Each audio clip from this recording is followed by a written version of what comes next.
आ जाइए। तो बेटा बात करते हैं, यहाँ पे 3-4 तरीके की बात चली थी।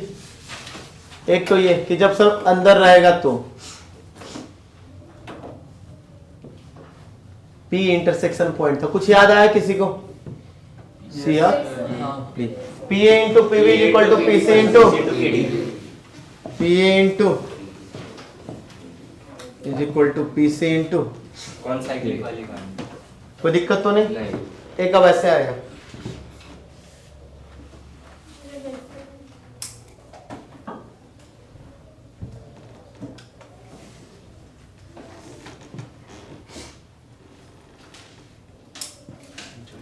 ये सब तो लिख चुके हैं। एक मिनट रुको ना बच्चे, ये P पॉइंट है x1 कॉमा y1, हाँ इससे लेंथ ऑफ टेंजेंट क्या आया था हमारा? लेंथ ऑफ टेंजेंट हाँ अंडर रूट s1 क्या पक्का? अच्छा, तो फिर तुम लोगों ने कुछ ऐसा ही बोला था क्या? कभी किसी जमाने में बोला होगा मुझे, P A into P B is equal to P C into P D is equal to P T square, क्या बोला था क्या मुझे कुछ? तुम लोग टी का टी किधर से इसमें? क्यू अच्छा क्यू है, ठीक है। ऐसा बोला था क्या कभी? पक्का? तो फिर मेरे ख्याल से लगता है यहाँ पे तो ये अगर S था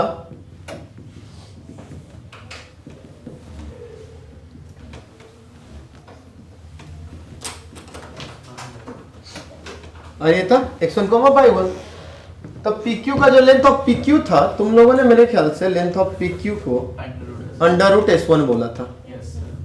तो PQ के स्क्वायर को क्या बोल दोगे? S1 का स्क्वायर क्या? तो अगर मैं तुमसे ये लिख दूं तो कुछ गलत लिख रहा हूँ क्या? PA into PB is equal to PC into PD is equal to S1 का स्क्वायर। हाँ S1 बोलो, ये power of point with respect to power of point मतलब एक पॉइंट जो है, पॉइंट बाकी दो पॉइंट के साथ मतलब कैसे कर सकता हूँ? पावर मतलब वो थोड़े ना, तो इसीलिए मतलब पावर का मतलब ये हो बेटा कि यहाँ पे एक point power in the sense कि इसका इसके रेस्पेक्ट में क्या इक्वेशन बन सकता है? सिंपल। हाँ पीए का, हाँ पीए इंटू पीवी का। एक लाइन जो है, एक पॉइंट जो है, उससे बहुत सारे लाइन जाते हैं, तो इसकी वैल्यू क्या होगी? पीए पी से जो इंटरसेक्शन हुआ दोनों का, इसकी वैल्यू क्या? ये मैटर है। आपसे डायरेक्टली पावर ऑफ पॉइंट पे इसी बात करेगा। चलो जैसे एक क्वेश्चन लेता हूं, उसके बाद बताता हूं, देखोगे। अच्छा सर जो आपने कंडीशंस लिखवाई थी साइक्लिक को देगा उधर पीए इनटू पीवी जो भी था, मतलब वो सारे पावर ऑफ पॉइंट, मतलब P को कहेंगे power, P is the point जिसके पावर की बात कर रहे हैं। अच्छा दूसरी बात, PA इंटू पीवी अगर अंदर रहेगा तो ये निगेटिव देगा। क्या देगा? निगेटिव देगा। अगर आउटसाइड रहेगा तो क्या देगा? और अंदर रहेगा तो क्या देगा? जीरो। नेगेटिव का स्क्वायर आ जाएगा ना, under root S1, under root S1, ठीक है। और जब PA इंटू पीवी इनसाइड रहेगा, मैं एक बात कर देता हूं, इसमें क्या देगा बेटा? मैं लिख देता हूं इनसाइड, तो PA इंटू पीवी क्या बच्चा? क्या रहेगा बच्चा? नेगेटिव। आउटसाइड तो PA इंटू पीवी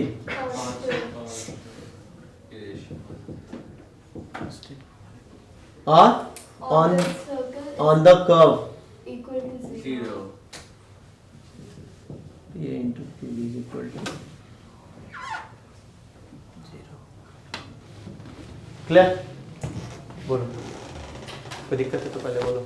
सर अगर नेगेटिव हुआ तो वो पीक्यू जब निकालेंगे इमेजिनरी नहीं होता है? किस पे? पीए अगर इनसाइड है तो पीए इनटू पीवी नेगेटिव है, इमेजिनरी का मतलब है जब रूट पे मतलब माइनस आया तो आयोटा लगा देता है ना। क्या रूट में क्या आना चाहिए? अगर मान लो इमेजिनरी क्या होता है? एक मिनट पहले बताओ। रूट में अगर नेगेटिव आता है, यानी रूट में नेगेटिव, यानी रूट में S1 होगा तो यानी S1 नेगेटिव रहा होगा। मिल गया आंसर? अच्छा ठीक है, मिल गया आंसर सबको? अंडर रूट S1 में जा रहे हो, PQ का स्क्वायर करने जा रहे हो। PQ को मैंने क्या बोला? PA into PB negative S1, S1 negative रहेगा तभी तो इमेजिनरी, क्योंकि अंदर में जब कट करेगा तो PT का तो स्क्वायर बनेगा ही नहीं, इमेजिनरी बाहर से। जो लेंथ ऑफ टेंजेंट से हमने जिस कॉन्सेप्ट से बात कर रहा है, समझना, जिस कॉन्सेप्ट से भाई टिक टिक कौन कर रहे हैं, बहुत टिक टिक होता है। यहाँ देखो PA इंटू PV अगर बाहर है तभी तो यहाँ से टेंजेंट बनाने जा रहे हो, अंदर होगा तो अंदर वाले टेंजेंट बना रहे क्या? नहीं सर। यानी इमेजिनरी, इमेजिनरी यानी रूट में अंडर रूट S1 इमेजिनरी तभी जब S1 नेगेटिव। Yes sir. हाँ, तो PA into PV is equal to S1 तो नेगेटिव। हाँ है ना? जब ऑन द सर्कल रहेगा P तो उसका लेंथ ऑफ टेंजेंट 0, उसी पॉइंट पे हो, उसी पॉइंट से लेंथ ऑफ टेंजेंट 0, बाहर रहेगा तो कुछ ना कुछ तो रियल में एग्जिस्ट कर रहा है। समझ में आया क्यों? या अभी भी तकलीफ? आ गया। क्लियर सबको? Yes sir. पक्का?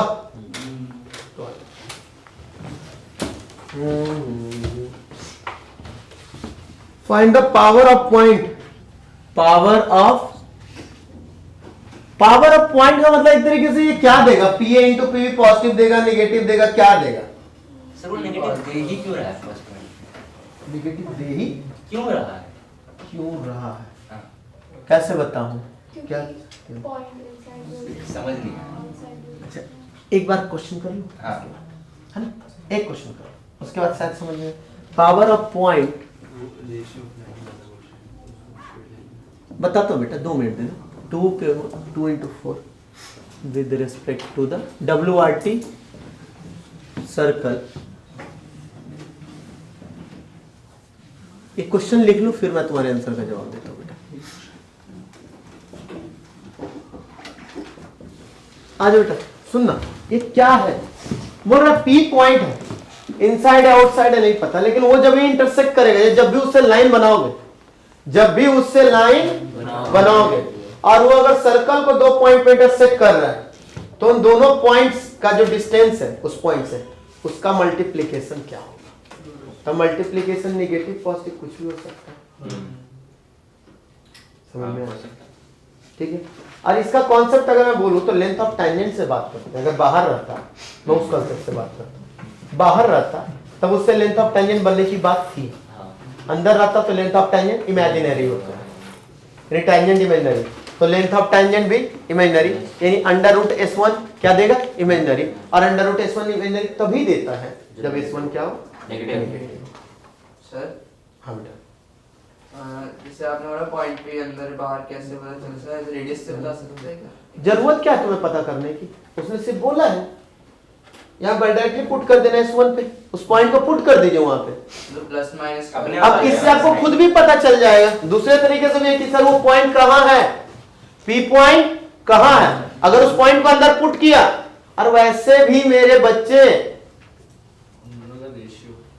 बच्चों वैसे भी क्या कर रहे हो तुम, ध्यान से तुम देखो, S1 में हम किसकी वैल्यू रख रहे हो? उस पॉइंट की कि A और B की?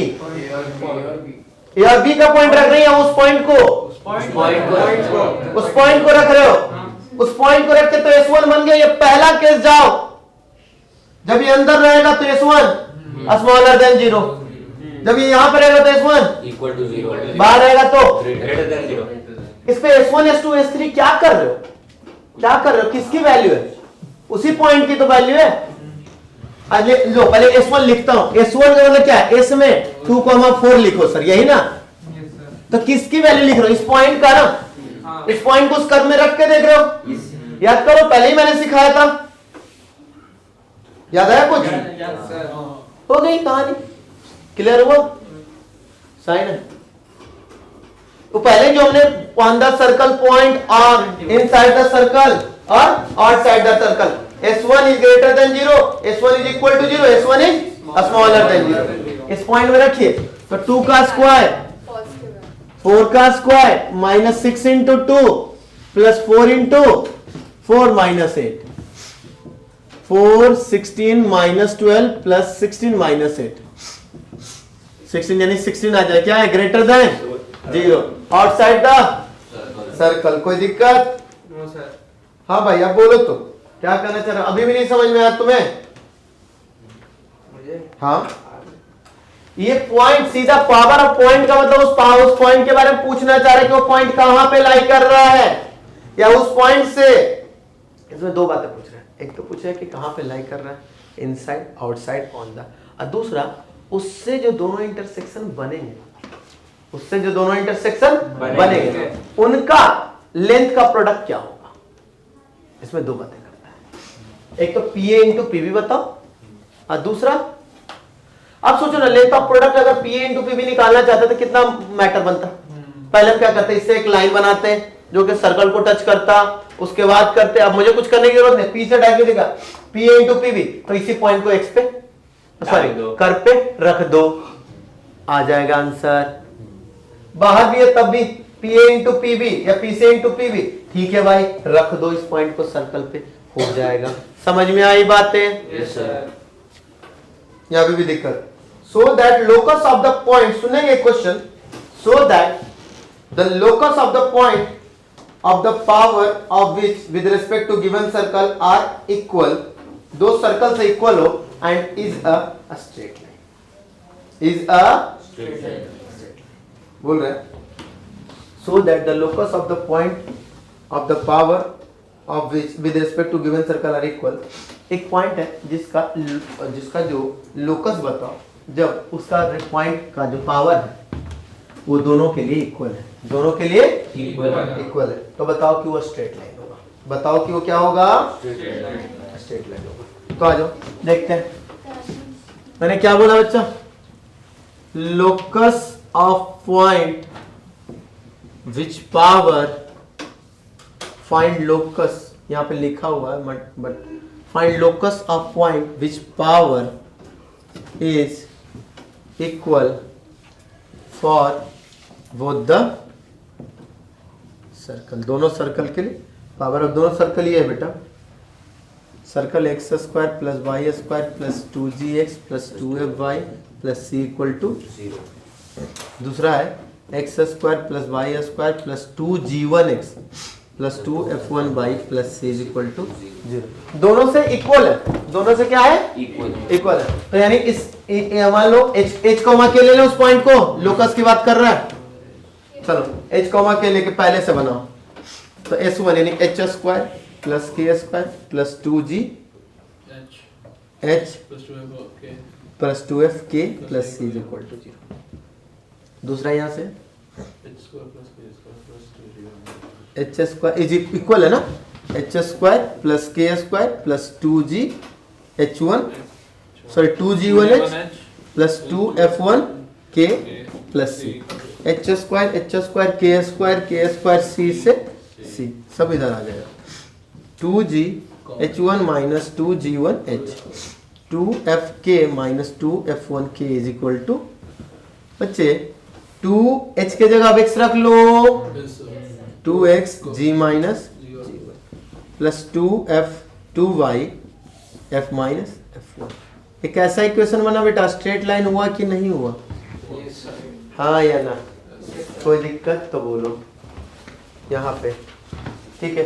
एक और टॉपिक है छोटा सा, उसकी भी बात कर लें कि अगर आपके पास कॉर्ड ऑफ कॉन्टेक्ट कॉर्ड दिया हुआ है, ठीक है, और कॉर्ड जो है एक पॉइंट पे बाइसेक्ट कर रहा है, कॉर्ड जो है एक पॉइंट पे बाइसेक्ट कर रहा है, यानी कॉर्ड का मिड पॉइंट गिवन है, तो इक्वेशन ऑफ कॉर्ड बताइए, कॉर्ड का मिड पॉइंट गिवन है, तो इक्वेशन ऑफ कॉर्ड बताइए।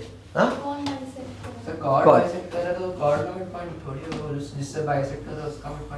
बाइसेक्ट का मतलब होता है बेटा कि जिसको बाइसेक्ट करा उसका मिड पॉइंट आपको गिवन हो, है ना। मैं आपको इक्वेशन ऑफ कॉर्ड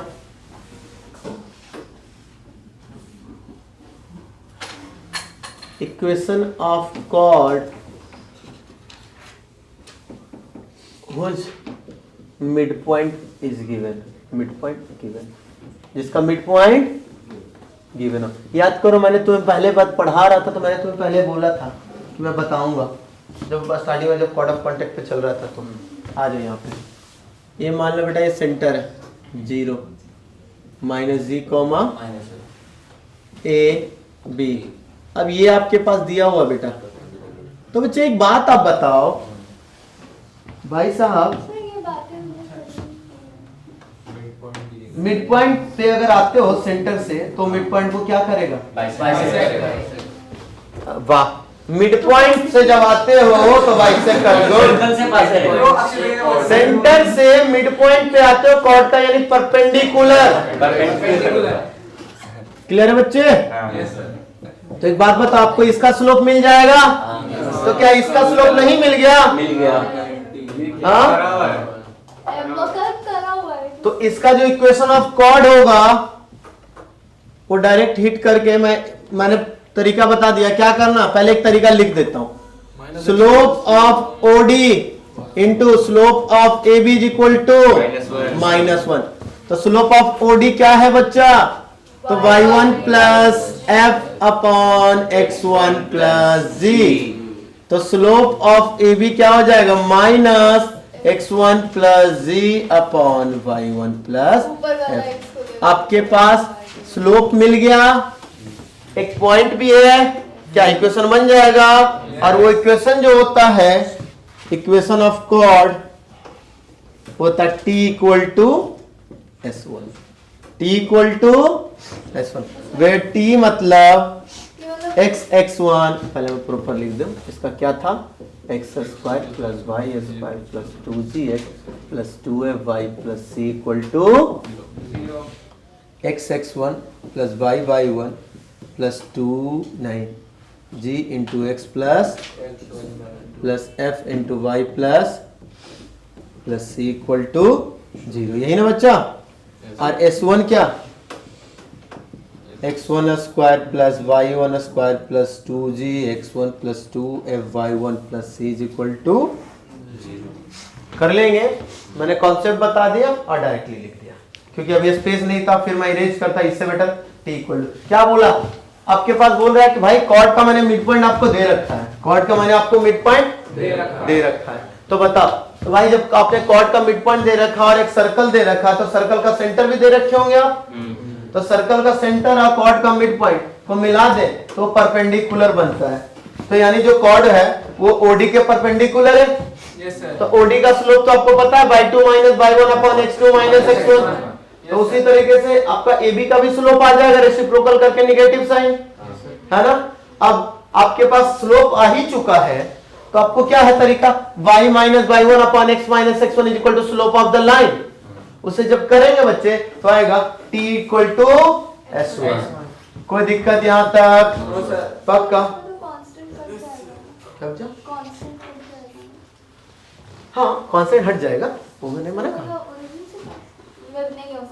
नहीं, इक्वल कर रहा ना बेटा, t equal to s1। Origin नहीं है बच्चे, यहाँ पे ऑरिजिन कैसे आ जाएगा? देखो gx1 इसमें पूरा कांस्टेंट है बच्चा, ये कांस्टेंट हट रहा है, this is also a constant ना बेटा, x1 by 1 भी तो एक कांस्टेंट ही है ना बच्चा, c पार्ट हट रहा है, आप कांस्टेंट नहीं कर सकते c पार्ट हट रहा है। क्लियर है बच्चों? Yes sir. क्या किसी को इसमें भी तकलीफ? No sir. कोई दिक्कत? t इक्वल्स टू s1 उस केस में होता है ना जब हमारा पॉइंट एक्सटर्नल होता है और जो पॉइंट ऑफ कॉर्ड होता है, पॉइंट ऑफ कांटेक्ट से जो कॉर्ड पास करते हैं वो s1 के बराबर